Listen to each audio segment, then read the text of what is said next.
of man, or natural retrogression of man. Now we see the result of man's revolution against God. In the remainder of this chapter,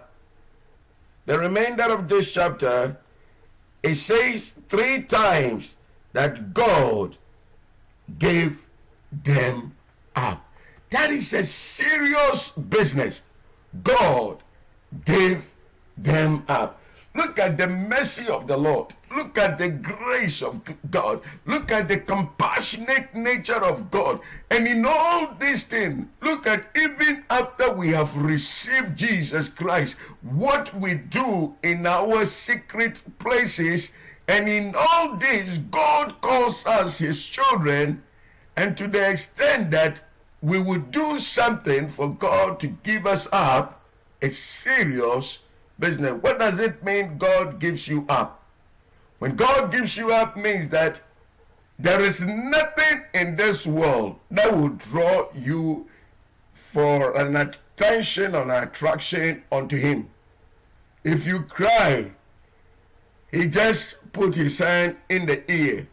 He doesn't want to see your face. That is how serious it is when God gives you up. Let's see what made that happen. Verse number 24. Romans chapter 1, verse number 24. Wherefore, God gave them up to uncleanness through the lust of their own heart, to dishonor their own bodies between themselves. What does it mean? You see, when they knew God and could not recognize and revered him, changing the image of God into reptiles and birds, in their filter of their mind, they closed the chapter of God in their heart. And for that reason, the result of that, God also chose to give them up. He gave them up because of the event of not revering God. God gave them up. You see, so there are some kind of sin that you can easily see that God gave them up. And so in the filter of their whole imagination, they have been given up. And what did they do? He said, man's degeneration is measured by his perversion of sex. While many churches in our day are exposing sex perversion instead of condemning it, God says he has given them up. Idolatry and gross immorality are the bitter fruit of rejecting God's revelation. Idolatry and gross immorality is the result of rejecting God's revelation. God gave them up. It's literally God handed them over. It is positive, not a passive attitude. God did not stay for this thing to come and catch them. Listen very carefully. It is easier for you to say, like when the son of David went and committed that whoredom, sleeping with the sister and had an intercourse with the sister Tamar. What really happened was that David got angry, and David just took his eyes off her, and then even vowed and told that the son should not see him again.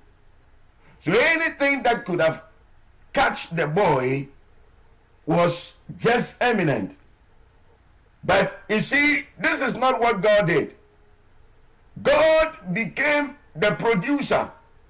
He single-handed them. Just because they have made themselves vain in their concepts and in their conscience, God took them and handed them into sexual perversion. He took them and gave them this duty to rule over them, so that it will set a perfect example of those whose hearts are vain in revelation of God. So I don't know whether you are catching it. You see, when you are going out and you just say, oh, forget it, there is no God. God says that it became so much daunting upon the heart of the people to the extent that God gave them up. Why is God printing this thing when you and I, we are Christians?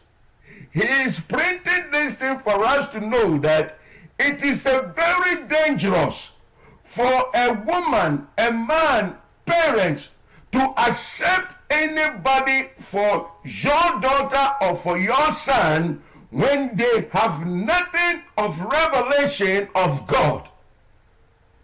You see, it is so dangerous. You don't know whether God has given the person up. It is with time that the produce of these children will reveal the character and the identity of one of the parents or both.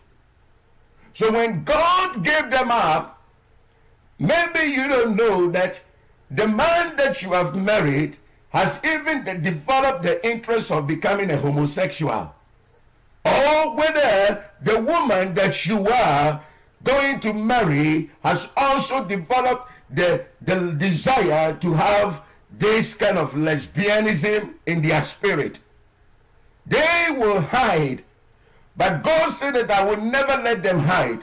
Right before your eye, their offspring will also come out to become the product of the mother and the father. It is no doubt that two Christians, staunch Christians, will produce a lesbian and then a homosexual child. It doesn't happen. Never will God allow. Because God said that I singly handed them over onto this kind of gross immorality and idolatry. Now listen to what the Word of God says in verse 25. Who changed the truth of God? Who are those? Those who became filtered in their mind and did not recognize God and has closed their chapter to God. They changed the truth of God into lie. So that means that God will today give someone a baby in the womb, and then God determine the sex of the baby. Now the baby comes and grows and change the truth of God that I am not a man, but I am a woman.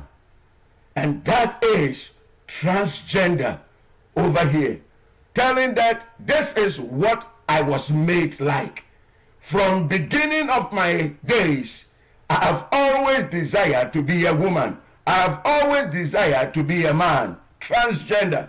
And that is what is going on here. And it says that, and worship and serve the Creator more than the Creator, who is blessed forever. So in this, they are setting out to know whom to turn to and to worship.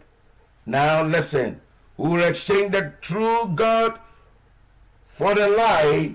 The suggestion is that they turn from God to Satan, the author of the lie and the father of idolatry.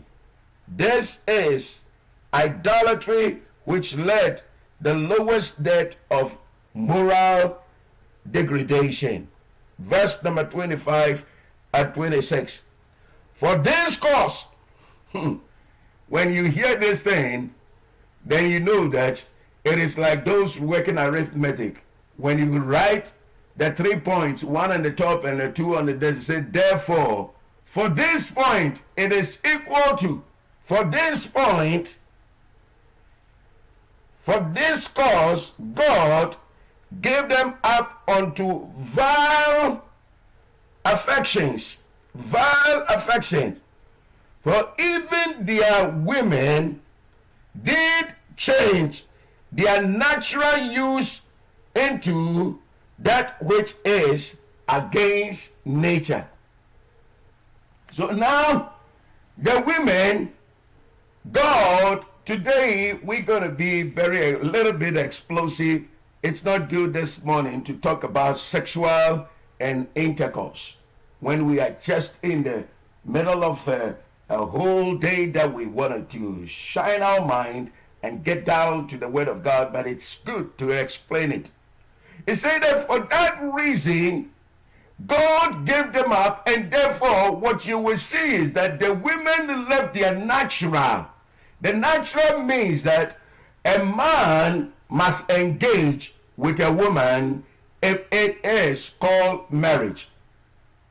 And therefore, today we have toys and vibrators, and using the unnatural means of the vibrator to be able to let it be like a man so they can sleep with that vibrator. Is that not insanity? And because of that, they talked about that I have married this woman. A woman marrying a woman, what is it that they are going to do? If it is not a vibrator or a toy that they want to use to satisfy their ego, and that their libido, that is what it is. What God says that I gave them up, so that this is what will transpire for you to see those I have given them up. Then it says what? Verse number 27. And likewise also the men, leaving their natural use of the women, burn in their lust, one towards another, men with men, working that which is unseemly, and receiving in themselves that recompense of their error, which was met. I don't understand why even it will be a debate for a church to consider whether we should be able to allow gays and lesbians to serve as deacons or to serve as pastors or to serve.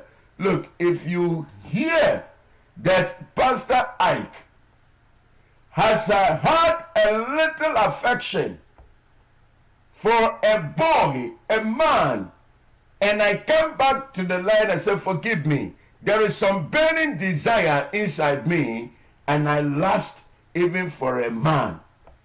That day he said, over. Don't ever hear the next sentence. Put the phone down, run away like a hare. Run away. Get out of me. And run into.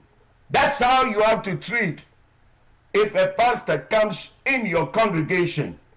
It doesn't matter. They say don't discriminate. Who is more discriminative than God? Discriminate. Run away. Run. You are not under that blessing. And this is how God said that you will see them. These are passions of dishonor and disgrace and depravity. Regardless of what public opinion is today, perversion entered into Greek life, and it brought Greeks down to the dust. Go over there and look at Greece today.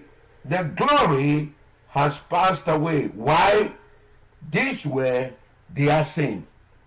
If you don't know, homosexuality, the bane, the only nation that became after Sodom and Gomorrah was Greece. With all the glory, with all language, education, really read people, standard by which God only picked them as the learned. Today you go to Greece, you might not think that they help us to form our education curriculum.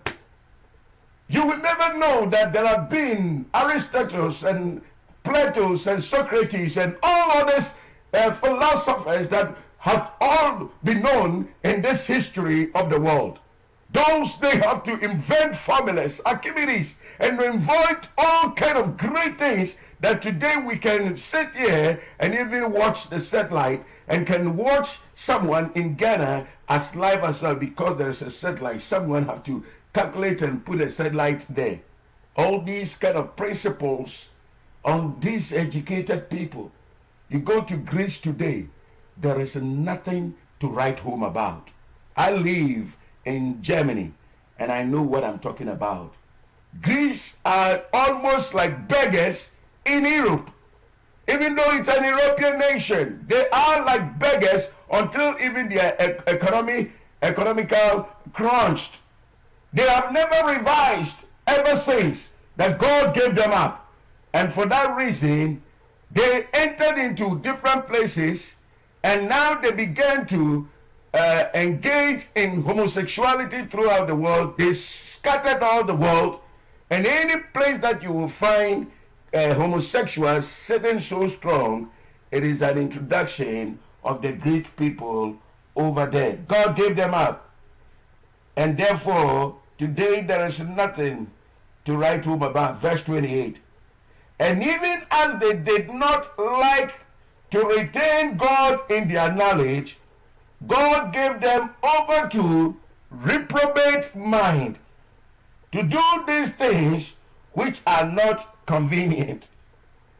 Anybody who tells me that he can be a child of God and live in perversion, live in a thick mare of contemporary permissiveness, is not kidding anyone but himself.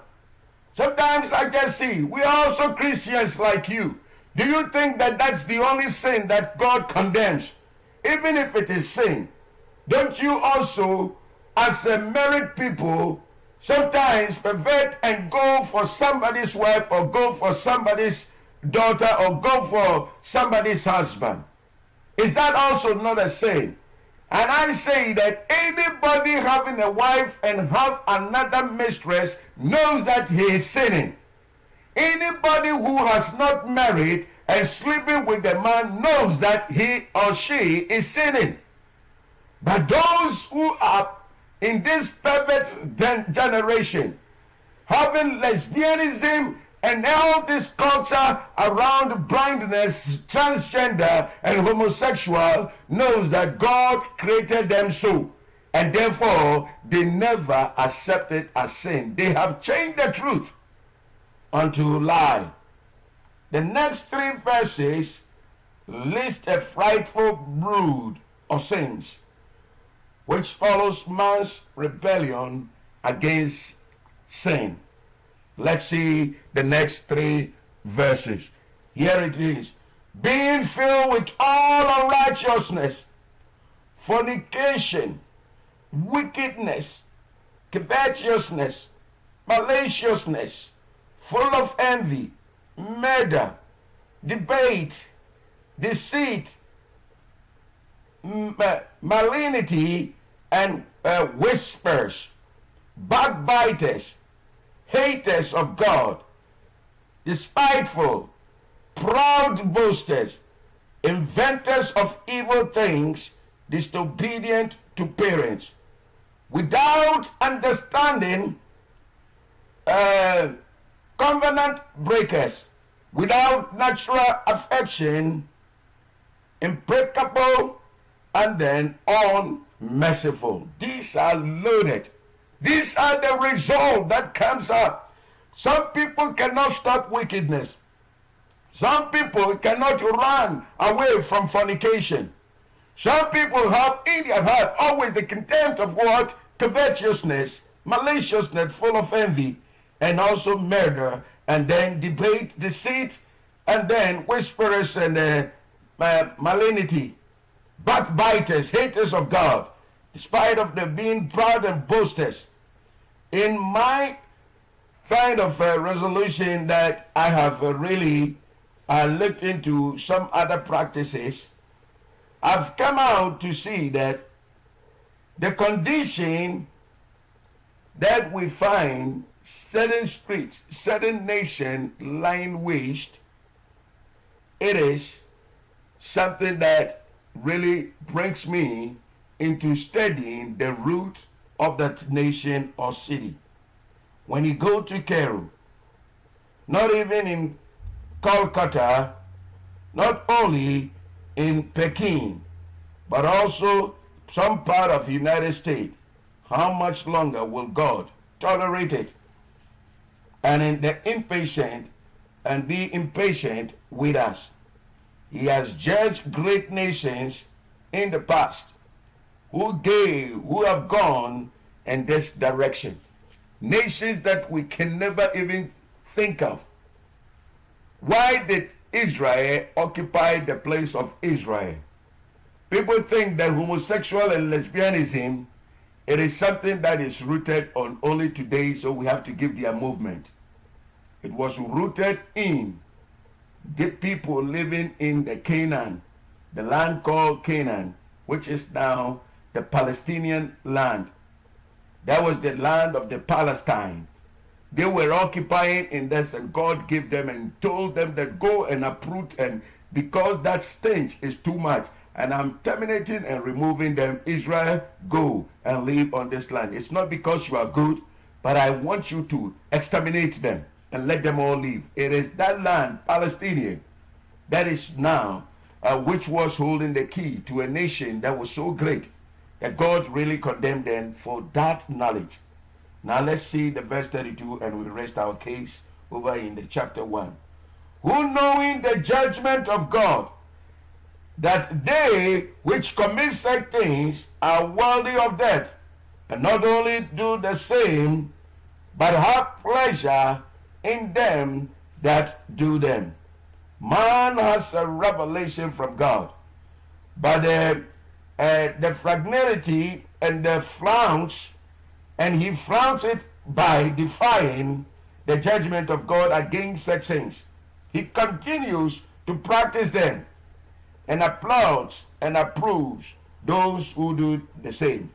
You see, if you don't do it, you are capable.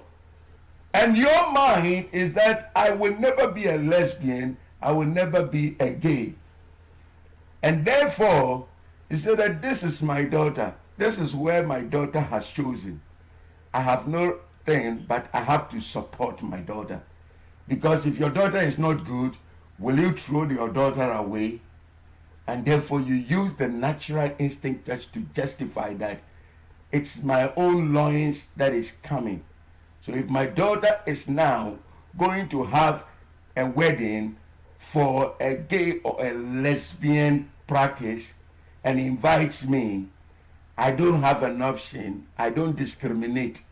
I will go. This is for you. He said those, it's not only that they do it, but they approve it. It is not those who practice it alone that has the kind of condemnation, but those that approve it. And you will see that this question came one day, and we were in a large congregation, and they asked the question, supposing your son is a homosexual, and is going to engage to a homosexual, and you being the pastor around, being the parent around, you are to go and present your son on this altar, or you are just going to participate. Are you going to go on that account? And everybody was burying their heads down. The African boy from all the congregation, nobody runs the mouth. I raised my hand and said, never will I ever enter into that congregation. I will never. It will be even a disgrace to hold up their card. And it will be something against my spirit and against my will and against my promotion to know that even my son or my daughter want to practice that thing. That is completely cut off. completely cut off. And people were so stunned by the words that were coming out of me. If you don't do it, don't approve it.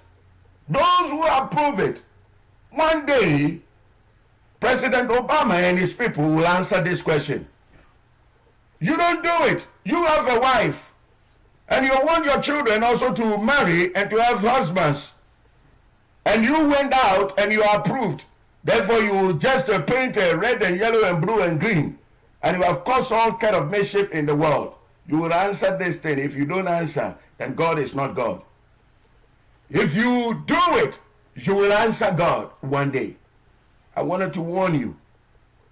That is the very first way to kill a serpent or to kill a snake. To kill a snake, you don't let the snake to hatch the eggs. Because the moment you see snake's eggs, you smash it and you kill it. If you allow the snake to hatch the eggs, it will be very difficult to find them around in the thicket of bush. You will never see it. It will just vanish through because it goes through the grass and then it disappears. The only way to kill homosexual and then lesbianism is to not to allow your children to engage in someone who is not a Christian. This is dangerous. If you allow your child to engage in not a Christian, your offspring, your grandchildren that you are going to brag about, one of them will be a lesbian, and you will leave your legacy. He said a good grandmother leave a legacy for the grandchildren, and you will leave a legacy for your grandchildren who are lesbians. Beloved, may God forbid. We have to scrutinize, and that is it. That's why it doesn't matter. That's why I don't have a big congregation. That you come back and you tell me, Pastor, I want a blessing of you. Just get me.